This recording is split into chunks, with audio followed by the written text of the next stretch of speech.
Hola amigos, les damos la bienvenida a una edición más de Editorialmente, un espacio de la Universidad Autónoma del Estado de Hidalgo que a través de la Dirección de Ediciones y Publicaciones, el Consejo Editorial y el Sistema Universitario de Radio y Televisión invita a nuestros profesores investigadores para que vengan a charlar con nosotros sobre sus trabajos académicos, sus intereses intelectuales, su labor docente y algo muy importante, lo que publican. En esta ocasión tenemos como invitado a Manuel Alberto Morales Damián. Él es profesor investigador del Instituto de Ciencias Sociales y Humanidades de nuestra universidad en el área de Historia y Antropología.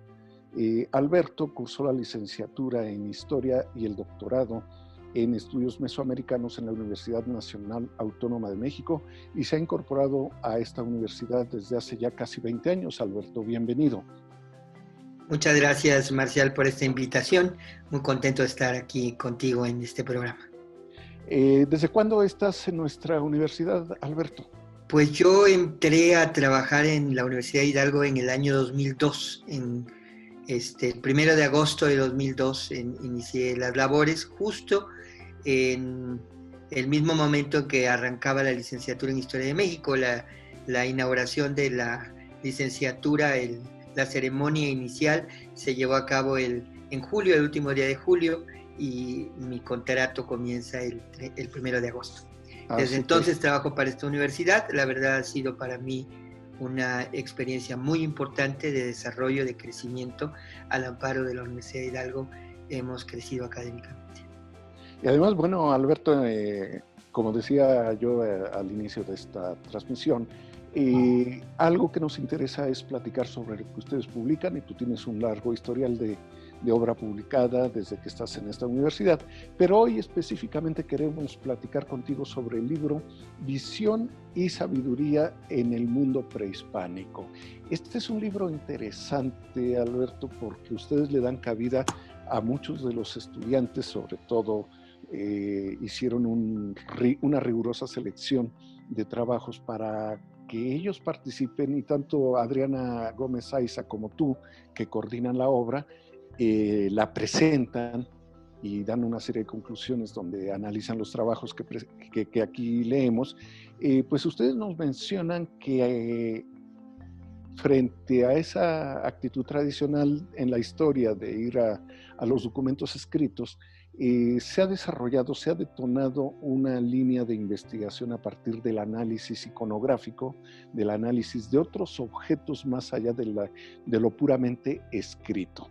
Es decir, ponen ustedes, en este caso, convocan a una serie de autores que hacen estudios de análisis directos, sobre todo de trabajos en los códices, de trabajos en esculturas, en fin.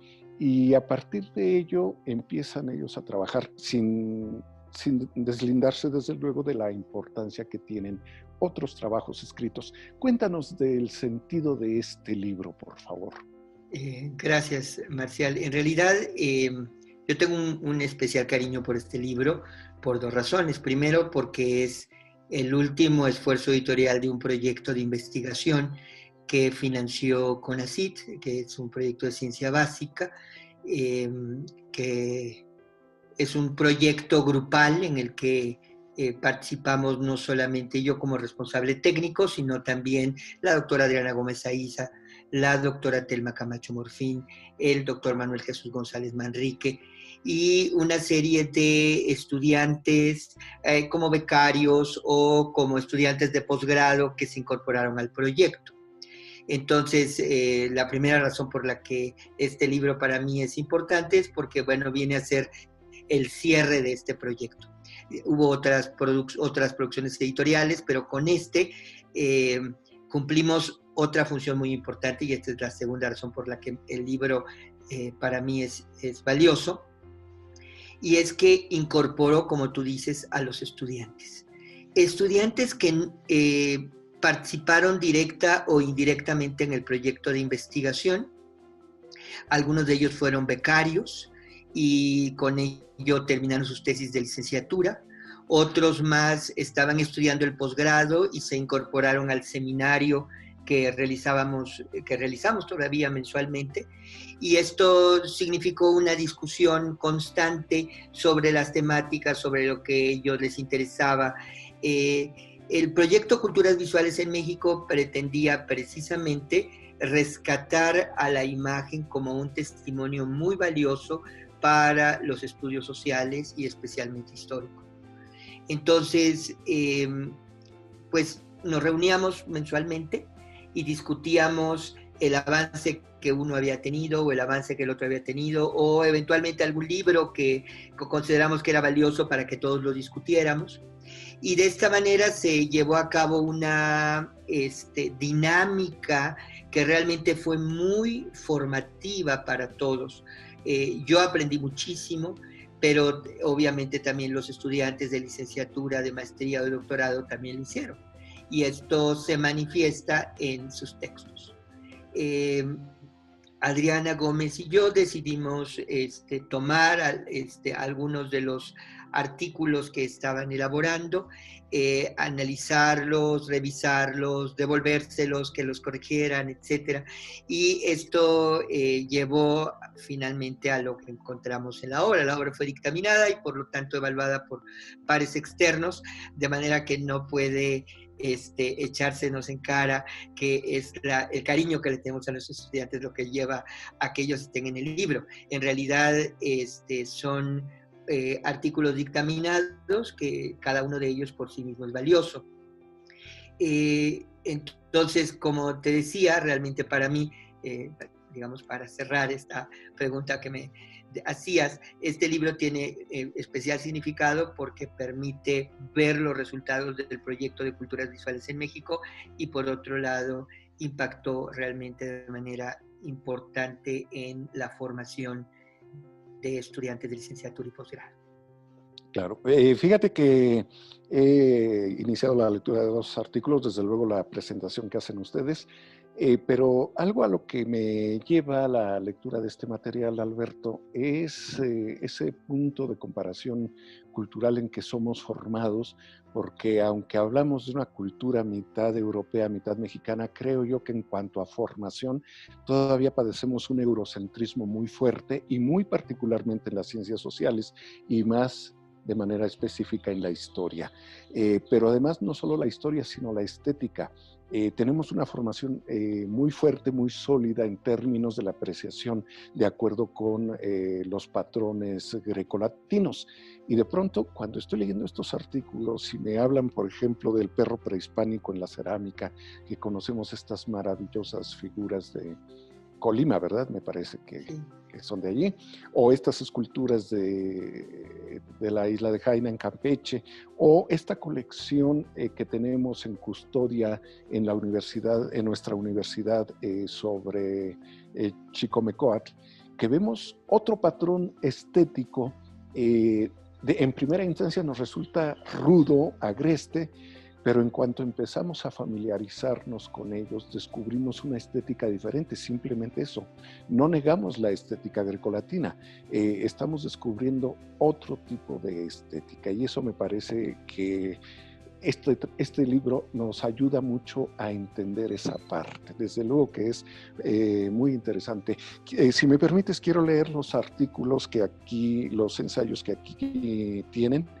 El perro prehispánico en la cerámica de las tumbas de Tiro de Colima, de Marilyn Estefanía Espinosa Guerrero. Luego, una aproximación al dios de la muerte en el Códice Dresde de Liliana González Austriano-Gués. Enseguida, representaciones de mixtecas en el Códice Borgia de Omar Rashid Yacine Álvarez.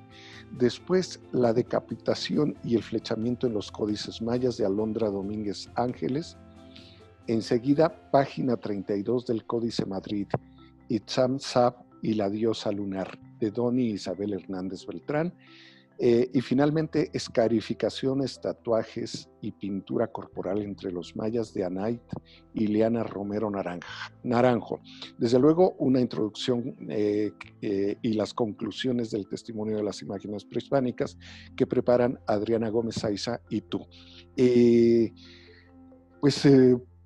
variedad de temas, no es una línea estricta encuadrada forzosamente en algo, sino dejaron mucha libertad.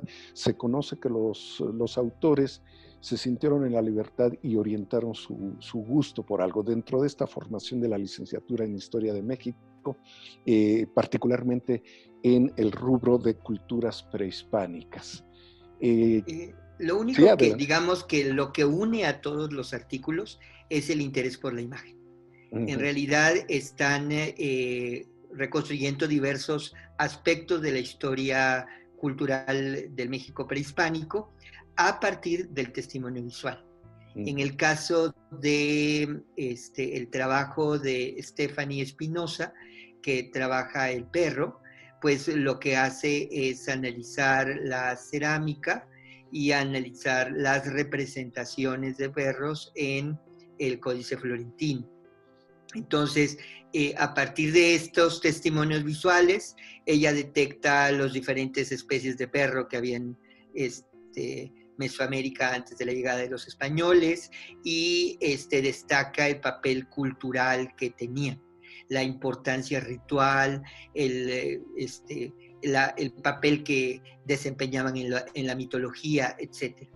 El texto de Liliana González Austria Nogués analiza las representaciones del Códice de Dresde, las representaciones del Dios de la Muerte en el Códice de Dresde, y esto es también un tema muy interesante. Ella estaba en ese entonces haciendo su tesis doctoral acerca de tumbas del periodo clásico, pero hace excursus de su trabajo hacia las representaciones de la deidad de la muerte y analiza las diferentes maneras en que se le representa, los tipos de tocado. Ella hace una aportación muy importante sobre el análisis de uno de esos tocados que es característico de los señores, de los grandes gobernantes. El trabajo de Omar Yassin es un trabajo también basado en un códice, en este caso en el Borgia, y también analiza las imágenes, pero no solamente del Dios de la Muerte, sino él reconoce a las diferentes entidades que son auxiliares del Dios de la Muerte, y entonces él puede reconocer a los mixtecas, como se les llama en náhuatl, y entonces aporta al reconocimiento de esta de esta deidad. Por cierto que Omar después de esto inició su trabajo de tesis de maestría, ingresó a la Escuela Nacional de Antropología e Historia a hacer la maestría y ahora está ya concluyendo este trabajo, continuando con el análisis de las representaciones del Dios de la Muerte. El trabajo de Alondra Domínguez está relacionado con la investigación que ella estaba haciendo en ese momento para su propia tesis doctoral en ciencias sociales. En este caso, ella lo que hace es analizar diferentes tipos de sacrificios representados en los códices mayas, especialmente la decapitación y el flechamiento. Ya evidentemente es una parte de ese trabajo más amplio que hizo de los sacrificios humanos en los códices, un tema bastante interesante y una aportación muy importante que está haciendo Alondra Domínguez. Doni Isabel había estado trabajando esto de estas páginas que representan el momento previo al diluvio, dijéramos, entre comillas, a una etapa, a un ciclo que cierra el desarrollo de la historia mitológica de los mayas, y puede determinar con mucha claridad el papel que está representando la diosa lunar y el dios Itzamna dentro de esta mitología de la destrucción cósmica periódica. Y finalmente, Anaí Diliana Romero Naranjo estaba haciendo su tesis de licenciatura acerca de las modificaciones corporales de acuerdo a la cultura maya, Y por lo tanto ella pudo escribir este artículo en donde analiza tatuajes, pintura corporal, escarificaciones que se hacían como una manera de mostrar el grupo social al que se pertenecía, la afiliación étnica que uno tenía, etc. Entonces, pues sí, en efecto son textos de preocupaciones muy diversas, que nos están hablando acerca de temas mitológicos, de temas religiosos, rituales, de costumbres y hábitos sociales cotidianos, pero a pesar de la variedad de intereses, todos ellos tienen en común, utilizaron imágenes como su testimonio. Y eso es uno de los temas que nos ha estado preocupando últimamente. La imagen es un testimonio muy valioso y es necesario dominar los diferentes recursos metodológicos para poder aprovecharlos plenamente y poder extraer de ellos la información que requerimos para reconstruir determinados aspectos históricos, los que a nosotros nos interesan. De tal manera que estos artículos vinieron a mostrar de alguna manera la necesidad de que los historiadores estemos capacitados en el análisis visual.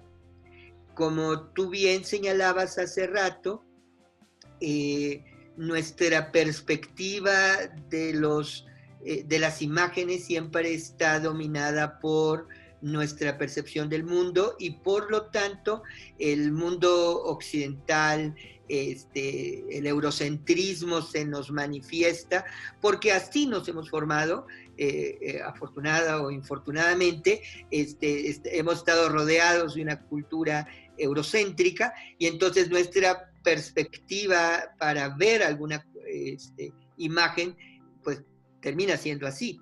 Entonces, el historiador debe estar consciente de sus prejuicios, debe darse cuenta de que tiene que hacer un esfuerzo por ver de otra manera, por acercarse a la manera de hacer, a la manera de representar, a la manera de ver de la sociedad que está estudiando. Entonces, yo creo que eso es lo valioso de todos estos trabajos. Los autores estuvieron realizando este esfuerzo sistemático de comprender las imágenes desde su propia perspectiva cultural. Claro, y además, desde luego, bajo una coordinación, como dices, de varios profesores de la licenciatura en Historia de México, y yo destacaría dos asuntos en estos trabajos.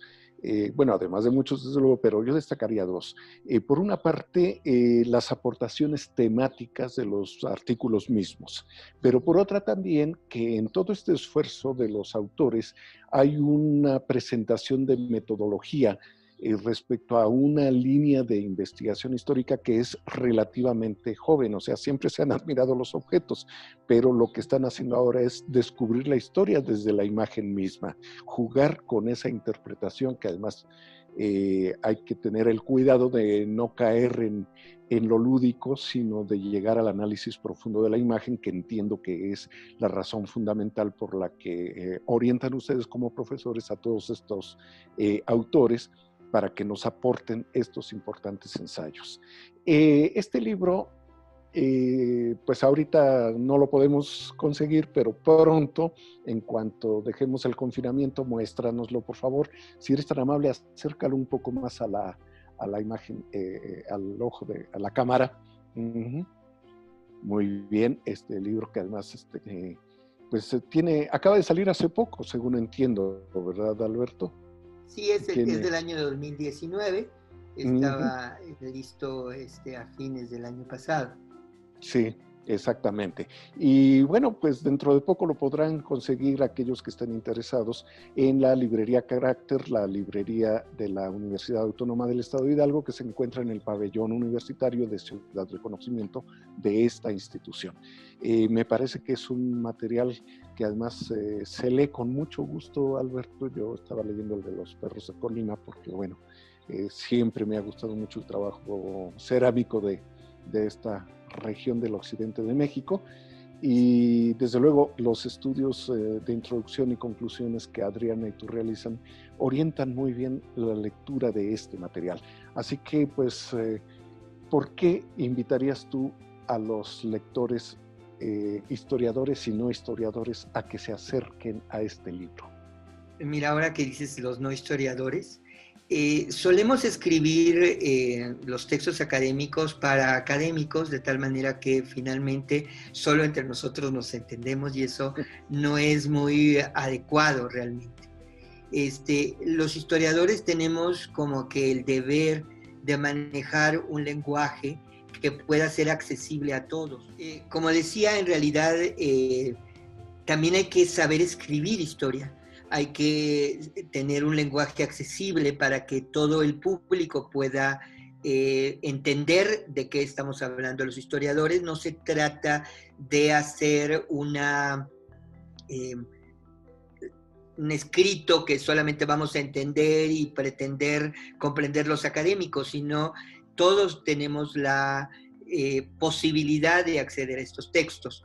Entonces, trabajamos en eso, especialmente Adriana Gómez es muy puntual en la necesidad de claridad y ser precisos en el lenguaje, entonces estuvo trabajando bastante con los textos y con los autores en este aspecto.